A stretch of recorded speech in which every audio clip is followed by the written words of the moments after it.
Okay, so hello everybody. Welcome to this live stream under the light of the super flower blood moon. And I just want to start by thanking Anton for those amazing sounds. So now we can all be in sync for the upcoming card readings. So I have 4 volunteers lined up and they have questions ready to consult this card deck. And this card deck is basically meant to help people mutate from human beings into radical becomings. And it's not meant to predict the future or determine anyone's fate. It's more of a way of kind of uncovering the unknown unknowns of a given situation, and most generally helping to clear areas of stuckness so that every being can become a flexible medium for all things to flow in and out. So for everyone here who's witnessing the event, I know that you're all the way somewhere on the other end of the live stream, but I just want to acknowledge that just by witnessing this event, you're actually powering the readings with your attention. So do your best to kind of internalize and empathize with whatever anybody brings to the table or to the cards. And that way we can kind of collectively make sure that the cards say what needs to be said in this space at this time. And before we get started, I just want to also say that after these 4 readings, there's also going to be a 10-minute film screening, and then we'll have a question and answer period at the end. So you can stay for whichever part most interests you. And yeah, you can also click around on the website if you want. And if you feel really curious and have your own burning question to ask the Oracle, this Oracle deck, you can click on the top right egg on the main page and type in your own question. So with that, I'm ready to get started. And I'm going to welcome my first guest, Simone. So Simone, what do you want to ask us today? Hello. Okay, let's dive right into it. Thank you for letting me be a part of this becoming experience, first of all. I have been thinking a lot about making and sustaining deep, meaningful connections, and I feel like I struggle with that. Oops.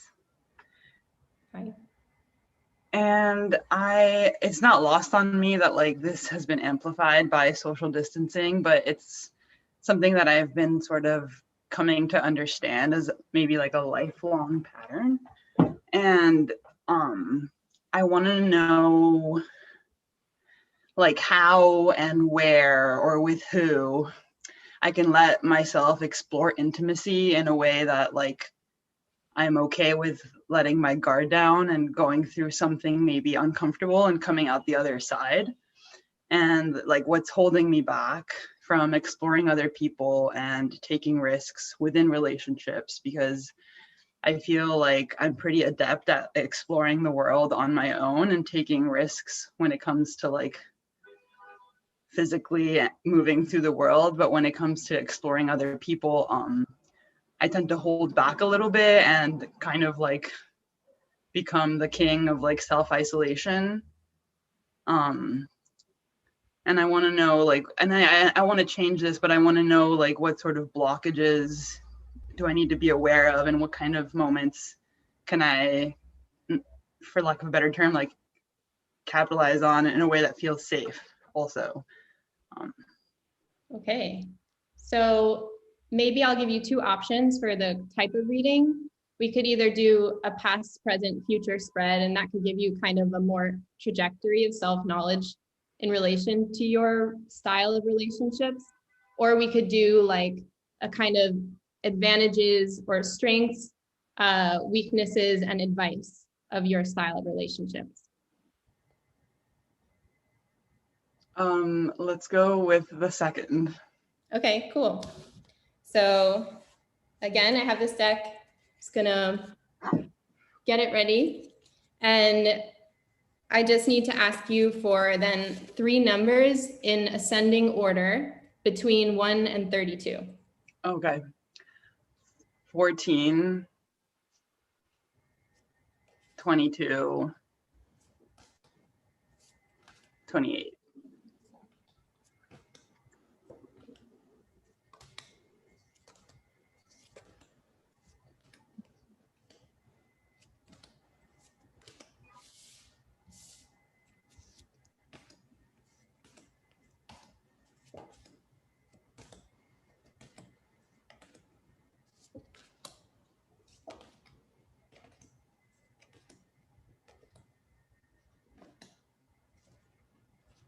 Okay, so first I'll just show you the cards one at a time and then we'll talk about them a little bit.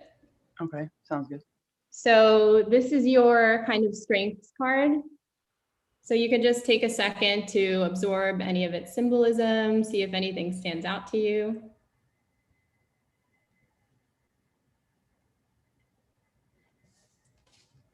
Then this is your weaknesses card. So again, just see if any symbols resonate and hold on to them for the reading. Okay. And then this is your advice card. I like this one. Okay. So I'm going to start with the weaknesses because I think, I don't know, there's a lot to go off of here. This card is called classification. And it's kind of about how the way in which we label things determines how we engage with them kind of forever. So once we kind of label something, unless we intentionally give it another label, that's how we're going to interact with that thing. So classifying can be, it can help us see things that we would never have seen because we can name them, but it can also then permanently sort of distinguish one thing from another thing. So with this card, I think in relation to relationships, it could be really helpful just in terms of maybe it's not necessarily how you relate to people in terms of like a heart-centered way. It could just be more of what kinds of names then you have to give to those relationships or how you might be compartmentalizing them and then saying, oh, maybe I'm failing at this one and succeeding at this other one based on whatever framework that relationship exists within versus just kind of always being present with that other person for, you know, however that connection is serving you at that time. So that's the weaknesses. And then this is the strength. And this card is called simultaneity. And it's basically about how there, you know, from one perspective, you could say that time isn't necessarily linear, or it's not as linear as we always think that it is. So in a way, if all things are happening at once, it's like all the relationships you've ever experienced, anyone who's ever influenced you in your life in any way, that connection is still extremely present, just as much as it ever was. So maybe in a way, if this is your advantages, it could be that, you know, you are an incredible friend or an incredible partner or an incredible coworker or whatever else. This might be that once there becomes like labels, or time passes or different contexts, maybe there's miscommunications, that like extreme presentness and eternal quality of love and friendship as it's happening might get lost when it starts to go into the realm of like abstraction and reflection. And then this is the advice card, which I think is resonant with the rest that we've seen so far. This card is called love. And this isn't about, you know, necessarily romantic love as we imagine it, but it's about love as a force that underlies every interaction in the universe. And it's kind of like a warning about how some of the ways that we think of love, we end up tending to try and restrict it or restrain it in order to protect it. But essentially, love is something that's always flowing between everything. So maybe your advice card is really similar to your strengths card, but just like leaning into that exact heart-centered feeling that you feel when you're with people that you care about. And, you know, what you were saying about like sometimes going into your own cave or hiding away from people, that can be when like the anxiety or abstractions start to form, and those boxes around the love start to form, and then you kind of question the love or question your own ability to give love. But that ability is definitely there. You just have to kind of embrace, how love operates in its nature, which is something that's very fluid. So do you have any thoughts? Does any of that resonate with you, or any other interpretations or symbols?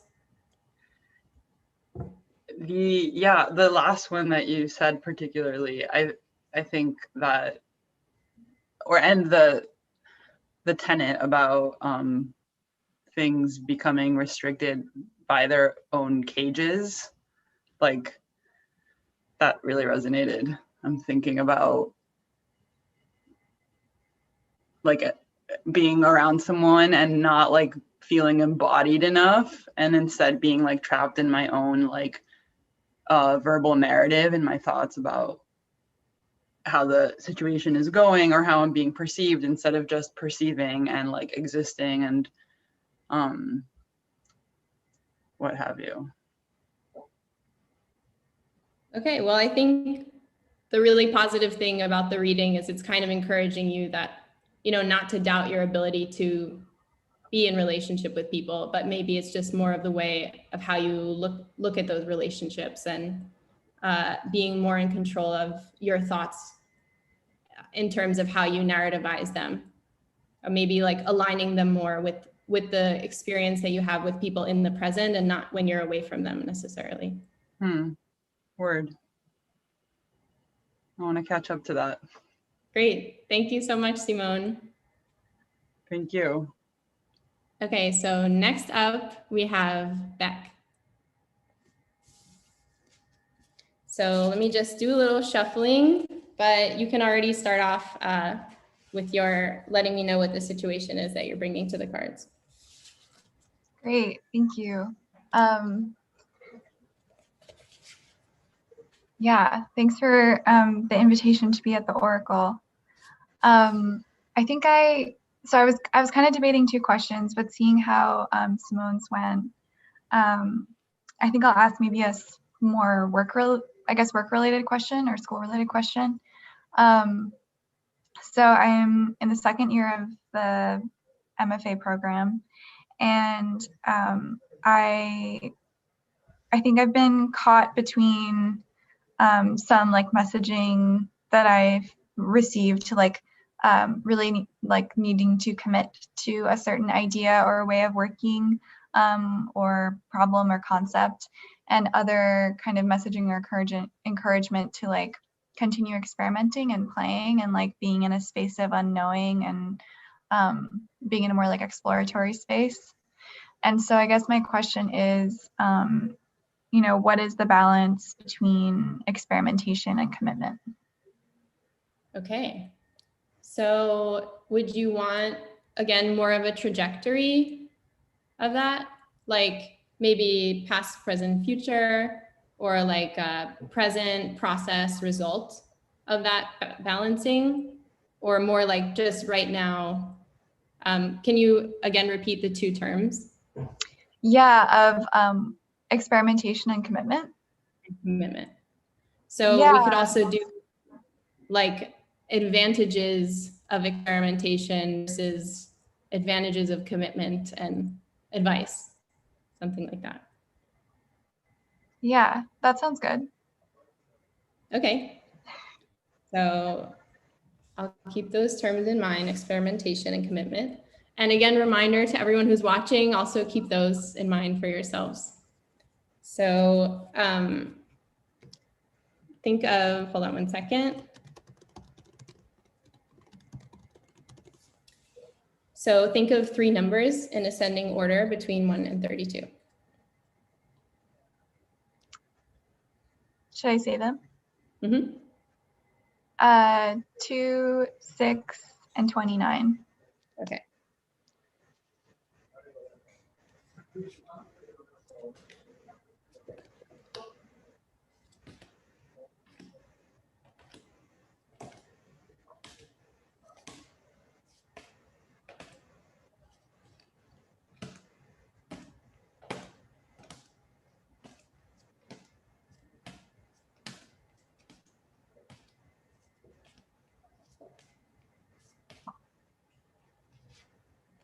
Okay.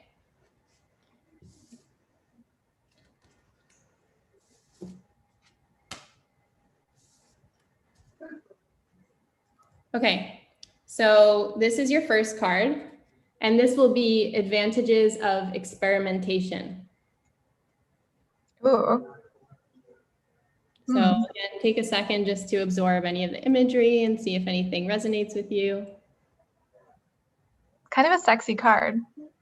Yeah, it could be. Some bodies there. Okay, this is advantages of commitment.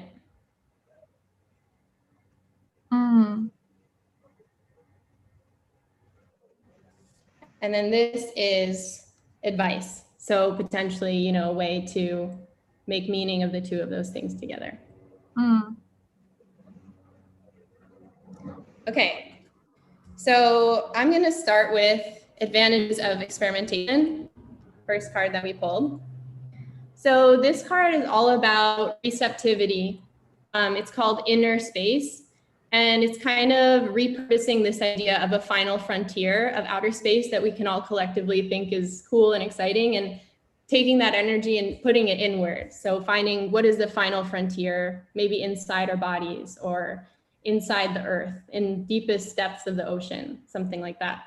So it's also then about just like receiving information or being open to really anything that comes to you in that exploration, in that getting closer and closer to the final frontier that only you can know because it's yours. And in terms of the creative process and in terms of experimentation, I think the beauty of being playful and being really open is that you never know what you're going to discover.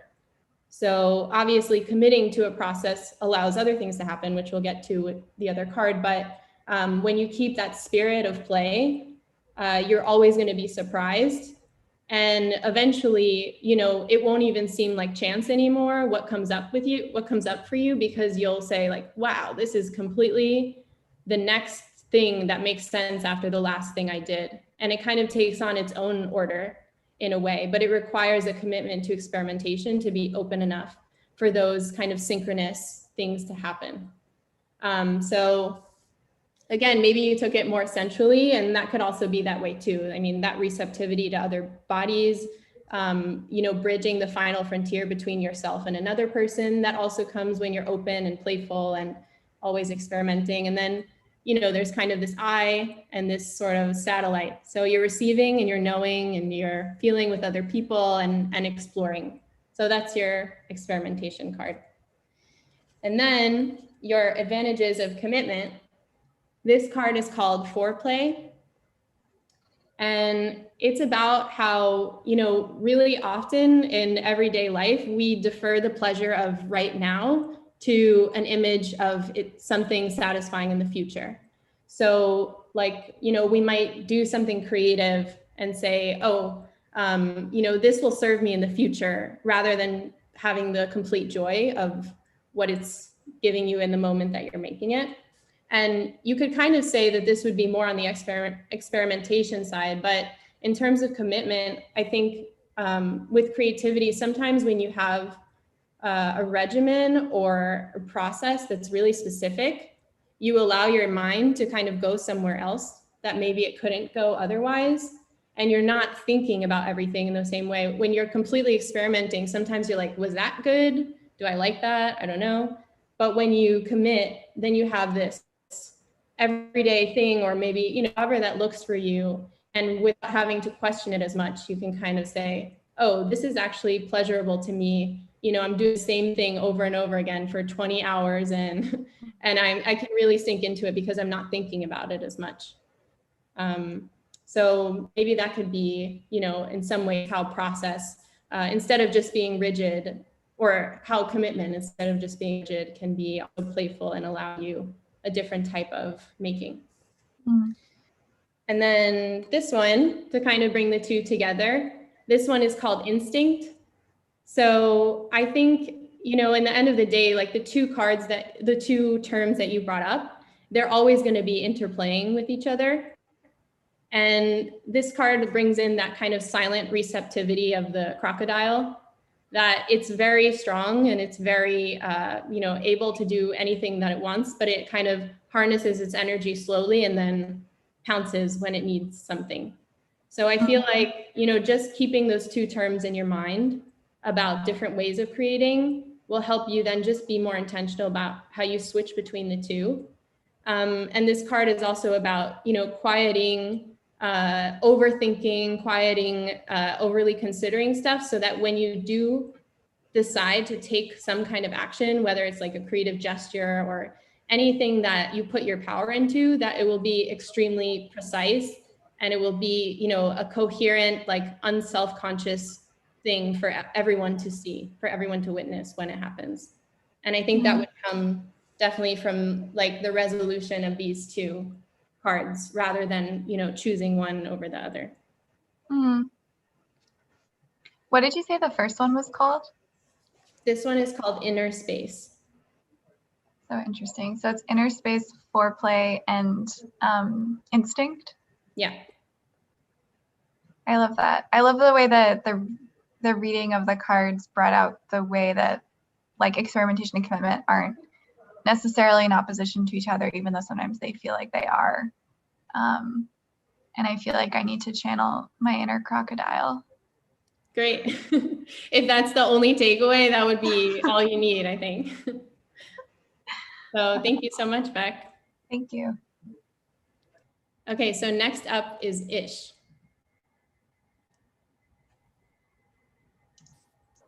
Hi. Hey, welcome. Thank you for being here. Thank you for having me, Alex. It's nice to be here. So what are you bringing to the cards today? So I recently moved to a new city and went back to where I was living before. And I think I was feeling a lot of, trouble getting settled or like figuring out my routine or like what mattered to me, as if like I became a completely different person here. But I think in reality, I just haven't been doing some of the same things that I have since they're a bit less accessible. And so when I went back, it's not like I miss, the city, but I miss so many things about it. I miss like being able to get around and knowing exactly where to go and my friends and a lot of things. And something I've been struggling with recently is like, how do I make a decision and make faster decisions specifically around like this purchase that would enable the lifestyle that I want, which is a car.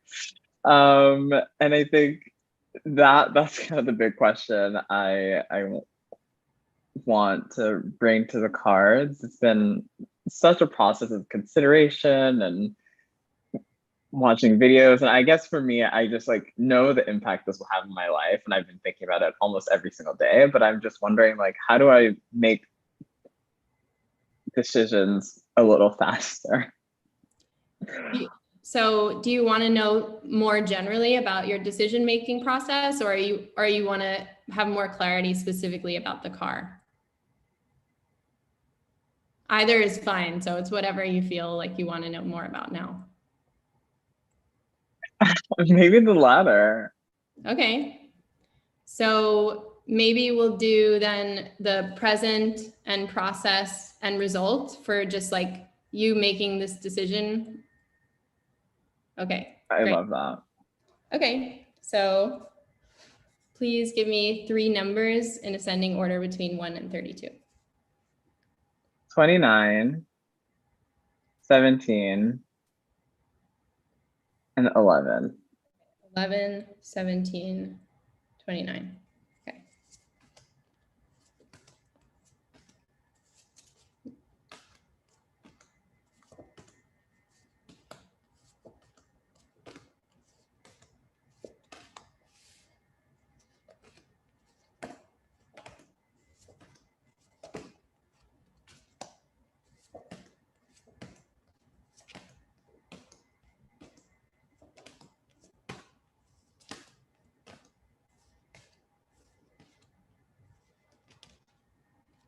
Okay.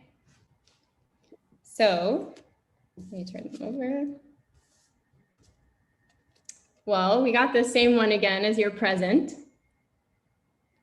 And then the next one, this is your process. It's really beautiful. And this is your result.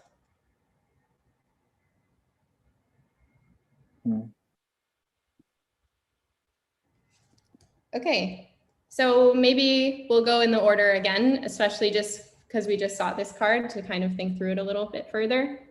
So it seems maybe like your angle with this card in the present moment is that you're sort of, you have all that potential energy of the crocodile. You're like, I moved to the new city and I'm totally ready to do what I need to do, but you're just not, you haven't jumped yet. So it's kind of acknowledging maybe that tension that can start to build up if you keep holding off that moment.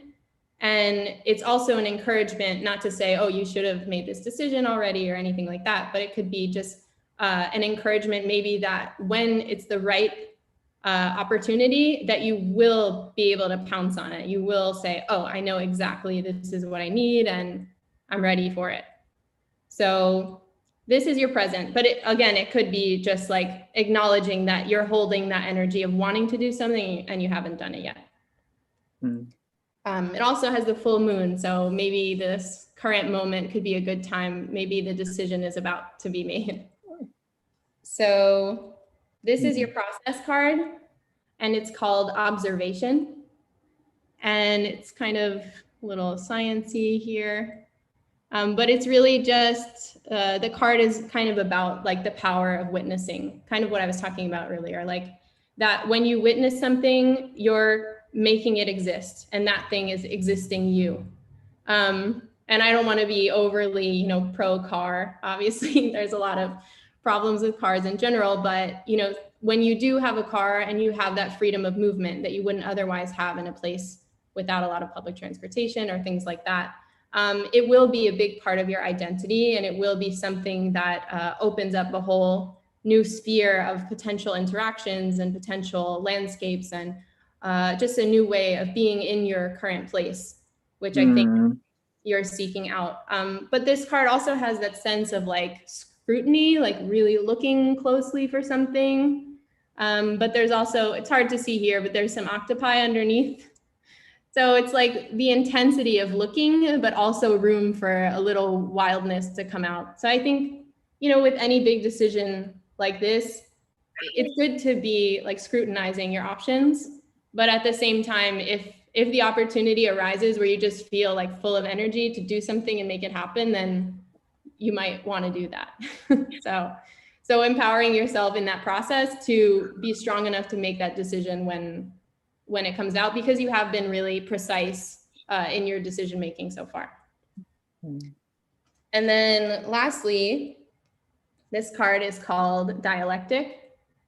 And it's really just about how there's no necessarily objective truth, that anytime you look at a situation from a new lens or a new knowledge system, a new way of thinking, that it takes on another meaning. So every truth is kind of true within its own context.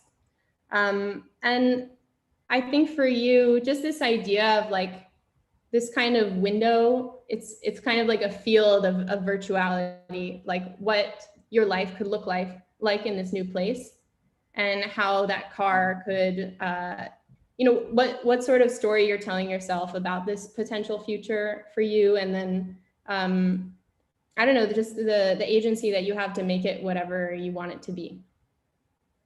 So it's this kind of result card is the most vague for me, I guess.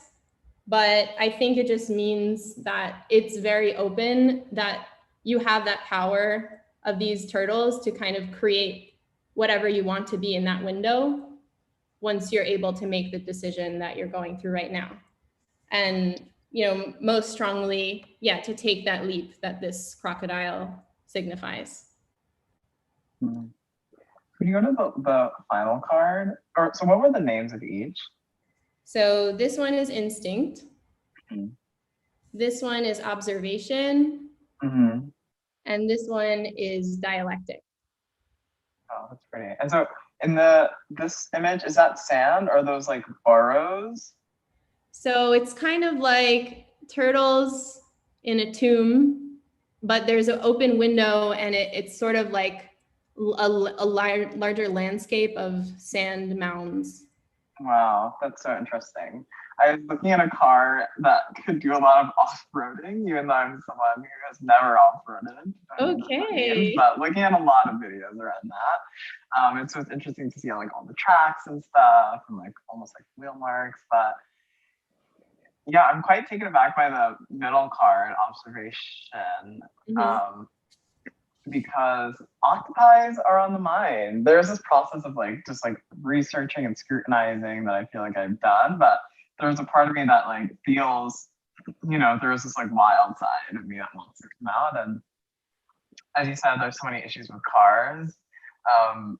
And so, part of me wants to choose a car that like, aligns with my values, but also like my identity. And I don't know if I want to be like, I've never owned a car. I don't want a car from New York. Like, and so having to come to terms with like, I know this is just a purchase in the end of the day, but it will impact the life I want to lead. And I've seen, how it could unlock these different areas from that last trip. I think I've come to terms with that. So it's this process has been really interesting. I think, what you just said maybe speaks to like these two cards, because you can be as meticulous as you want, but if you're not exactly sure what you're after, then it's hard to apply that meticulousness because you don't know what life you're necessarily building. So maybe this card is also just like the result is eventually you'll have a clearer sense of what your goals are. Maybe you just have to go back and just re-examine what you're trying to achieve with this process. And then you could look out and see, whatever you want through that kind of window thing. And maybe you'll be off-roading again soon. Well, you're so big. Thank you so much, Alex. Thank you, Ish. Really great reading. Thanks. And then lastly, we have Carolina. And hold on, I just need to charge myself. 1 second. Please hold.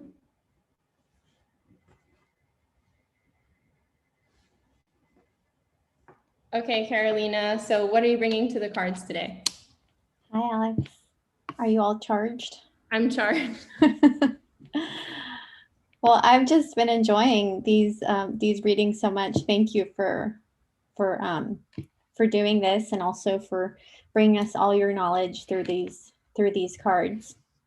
I've been thinking a lot lately about my intuition, because I feel like oftentimes I have a really acute intuition, but there are other parts of me that kind of silence it. And that has led me to, and especially in terms of relationships, to a lot of heartache that takes me a really long time to recover from. And so I was thinking, as I feel like I'm moving into another space within myself. And I was wondering what alien knowledge can guide me to potentialize my intuition. Okay. So let me think of a good reading strategy for that.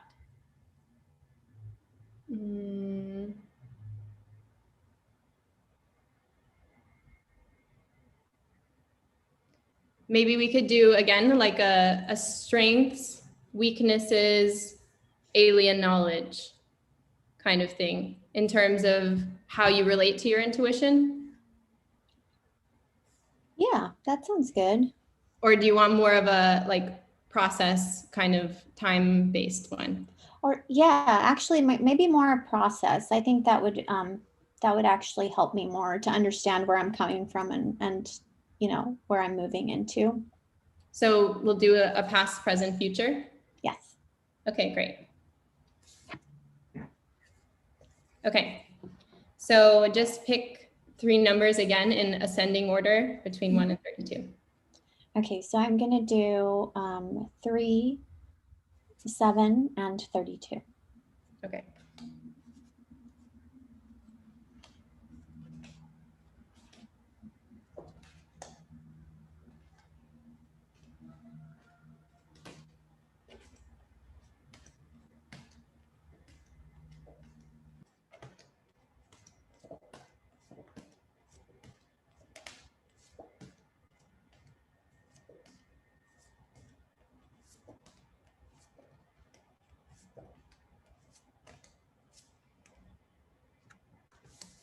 Okay.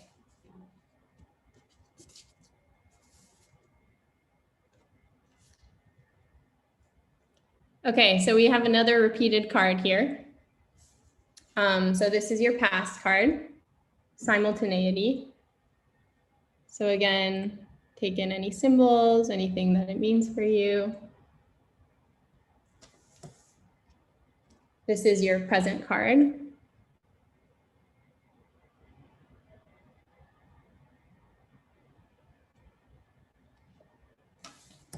Is that like a space thing? So whatever you want. Yeah, but there's some kind of like metal object. Yeah, right? And then like some more like fluid, maybe crystallized. Okay. Yeah, it's like an ice cave. The background is outer space, like a cosmic background. And then this is sort of some kind of sensing device. And then this is your future.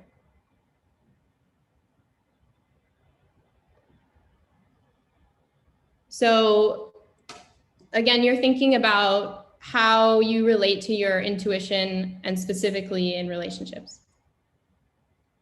Okay, great. So let's start with the first one. Again, simultaneity, the idea that time is nonlinear, all things are happening at once.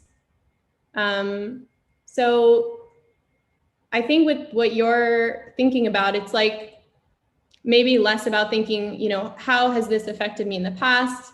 You know, how have I improved with my intuition? How do I want to see it developing in the future? You can kind of remember that intuition is always now. And it's not something that you can necessarily get better at. I mean, you can get better at it, but the essence of it is always just right there, and it always has been. So anything that you've ever reflected on, you could say, oh, I could have been smarter about that. But even at that moment, you were using what your intuition was guiding you at that time too. And at any now moment, you have all the intuition that you've ever had.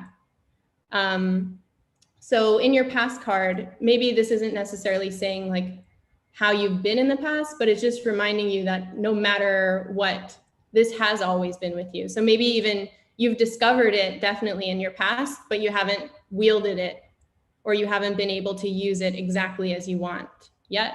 But just to know it's always been there, it always will be there. So you're grounded in this by having it in your past card. So this is the present card, and it's called automation. And it's kind of about echolocating yourself. So it's like, you know, we have all these ways of understanding ourselves or seeing ourselves through other people's eyes, but it's kind of taking a second to imagine, you know, what do I look like from an alien perspective? Or what if I was walking around the world sensing things only through sound or only through color and identifying them that way? So it's kind of a way of like an invitation to alienate yourself from the way that you relate to things so that you can receive new stimuli, new phenomena through your intuition, through all of your senses, in ways that you maybe haven't been looking for them before. And maybe you are doing that now. I mean, I know a lot about your practice, and I know you're communicating with a lot of different species, a lot of different kinds of things. So it could be, you might not feel, again, totally grounded in your intuitive capacities or like you have full power over them, but you are opening up all kinds of new languages, new knowledges, new ways of perceiving the world around you. So this in your present shows like you're creating a system with which you can experiment how else intuition can communicate with you. And I think that's a really great way to then, you know, eventually feel like, okay, I'm in complete alignment with this thing. And then the last card that you got is called pedagogy. So it's really about kind of questioning, you know, how much hierarchy is really needed in any situation in order to communicate knowledge, if any at all. And it's also about how there's no necessarily difference between knowledge creation and knowledge transmission. That all knowledge is created as it's being communicated. So it could be taken literally as like you in the role of educator, you know, you maybe being more in line with your intuitive capacities as someone that's always around a group. You know, sometimes more intuition comes out in relation to the people around you. Or it could just be more of, you know, within yourself. How do you view, you know, what's maybe your definition of intuition, and how can, I'm having trouble, a little stuck on this last thought. Hold on one second.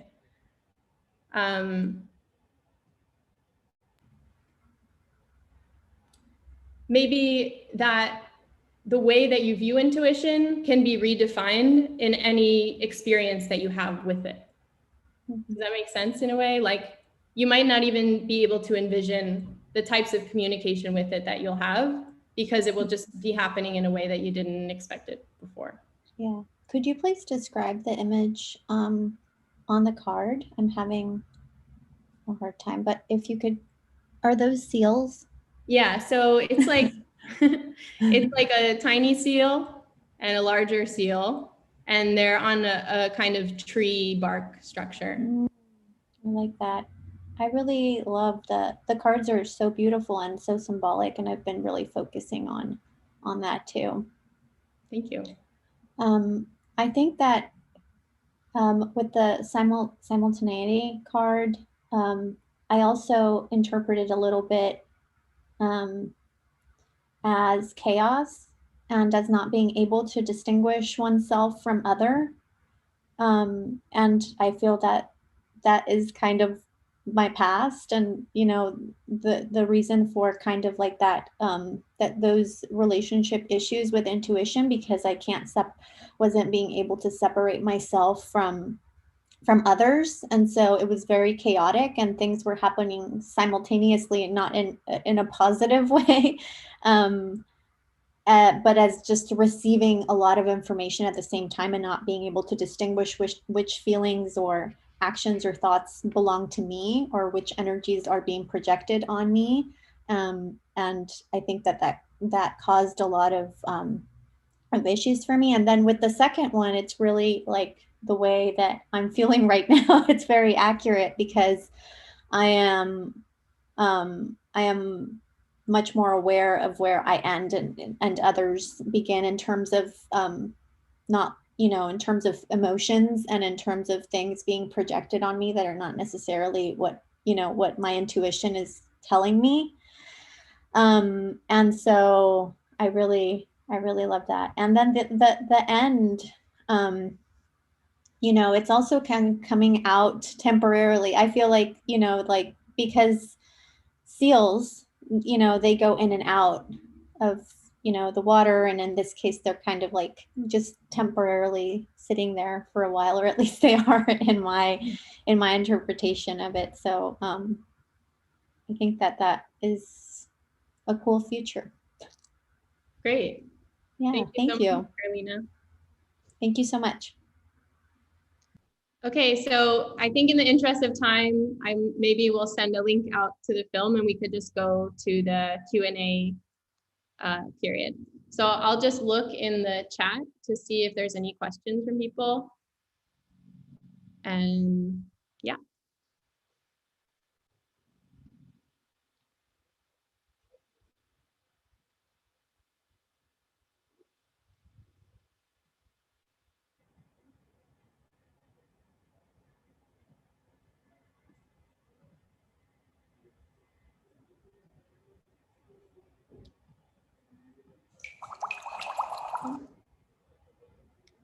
So any typed questions? Maybe I'm not fully connected to this. Let's see. I think the YouTube link is more effective for questioning.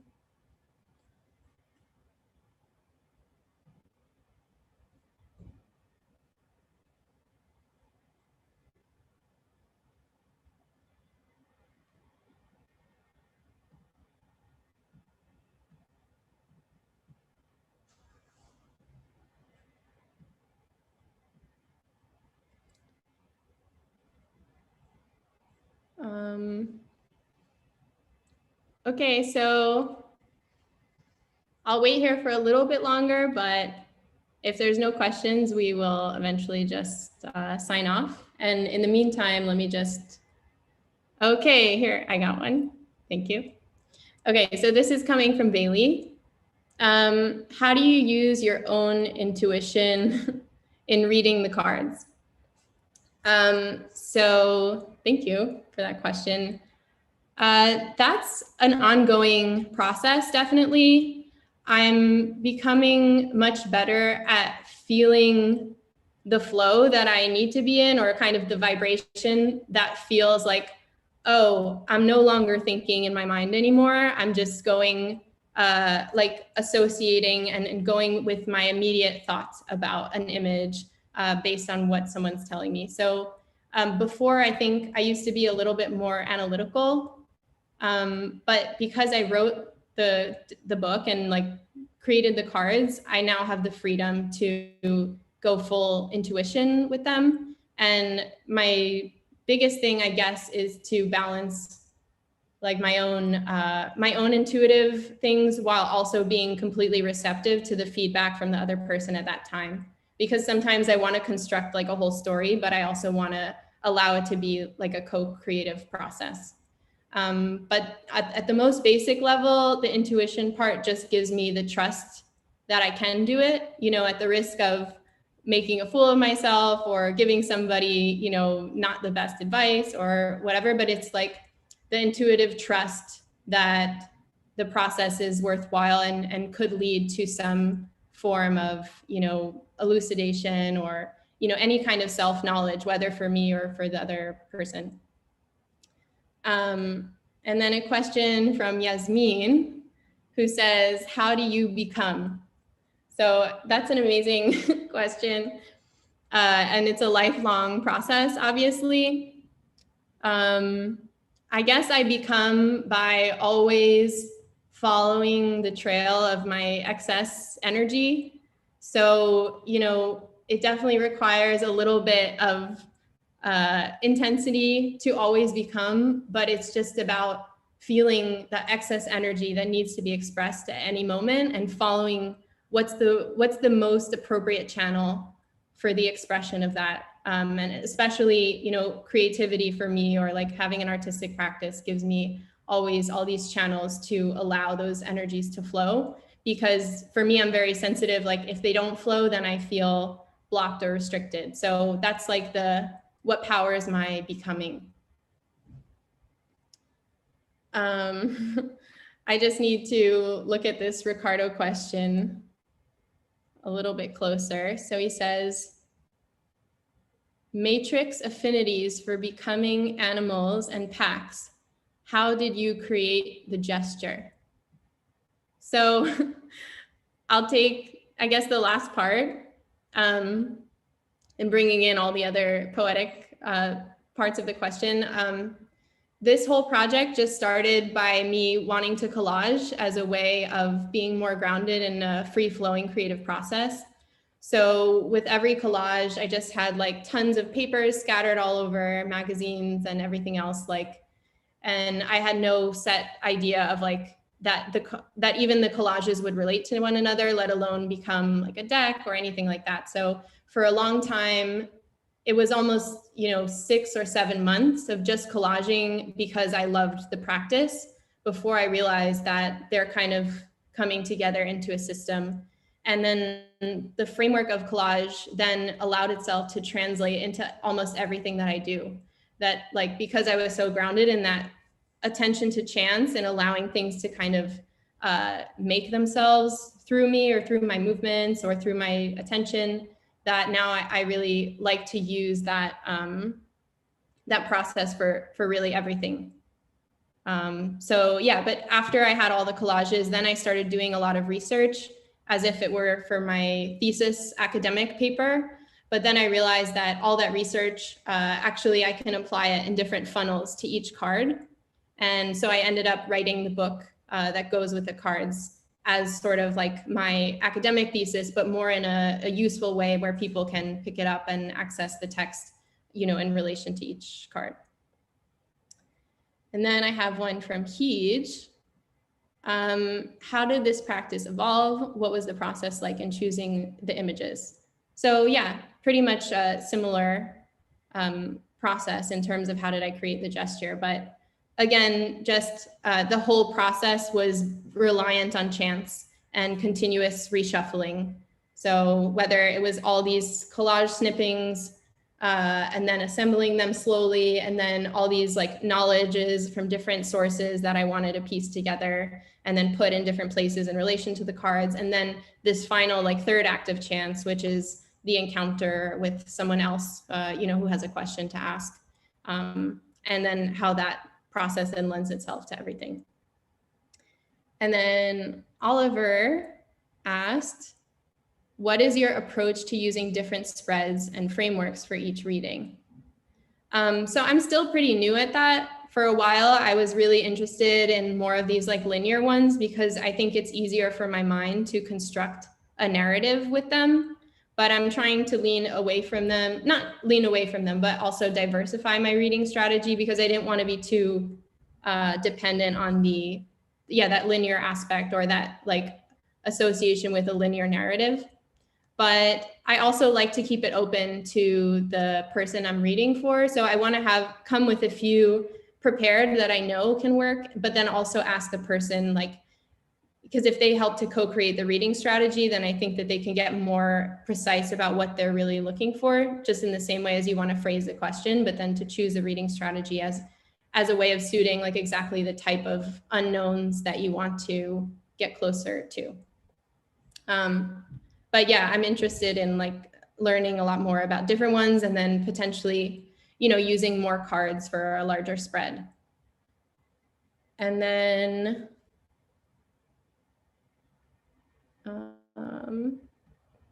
okay, thank you everyone for those comments. And then Hej says, will the deck of cards be interactive on your site? So yeah, as I said earlier, if you click the upper right egg on the homepage, you can type in a question.